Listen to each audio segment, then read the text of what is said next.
Welcome to food Ganesha YouTube channel. ફુદીનાની છાશ બનાવવા માટે ફુદીનાના પત્તાને આપણે બરાબર ધોઈ દઈશું પાણીમાં પલાળીને પછી। સાથે જ અહીંયા મેં 1 વાટકી દહીં લીધું છે। તમે જે વાસણ ભરીને દહીં લો એ જ વાસણ ભરીને તમારે 2 વાટકી છેલ્લે પાણી એડ કરવાનું છે। જે વાટકી ભરીને તમે જે વાસણ ભરીને તમે દહીં લો એના કરતાં બમણું 2 ગણું પાણી આપણે એડ કરવાનું છે। તો મિક્સર જારમાં પહેલાં આપણે ફુદીનો એડ કરીશું, સાથે જ આપણે બધું દહીં એડ કરીશું। અહીંયા હું મિક્સર જારમાં બનાવું છું છાશ, એટલે દહીં અને ફુદીના વાટવા માટે।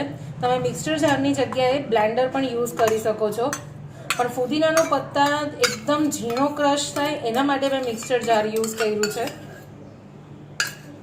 સાથે જ આપણે અડધી ચમચી જેટલું સંચળ એડ કરીશું, અડધી ચમચી જીરું એડ કરીશું। જીરું છે શેકેલા જીરુંનો પાવડર છે, જીરુંને શેકીને વાટી દેવાનું મિક્સચરમાં। થોડું મીઠું એડ કરીશું, બંધ કરીને આપણે વાટી દઈશું। તો દહીં અને ફુદીનાનું મિક્સચર આપણે તપેલીમાં એડ કરીશું। સાથે જ આપણે જે વાસણ ભરીને દહીં લીધેલું તેના કરતાં 2 ગણું પાણી એડ કરીશું છાશ બનાવવા માટે। આ બીજી વાટકી। તમારે જે રીતની છાશ રાખવી હોય, પાતળી રાખવી હોય તો ઉપરથી તમે બીજું પાણી એડ કરી શકો છો। થોડો બરફ એડ કરીશું જો તમે ઠંડુ પાણી ના એડ કર્યું હોય તો।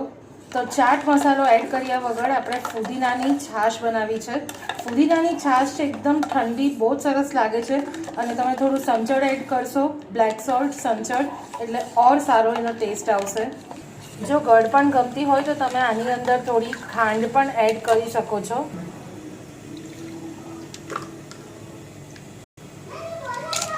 અને ઉનાળા માટે આ બેસ્ટ છે।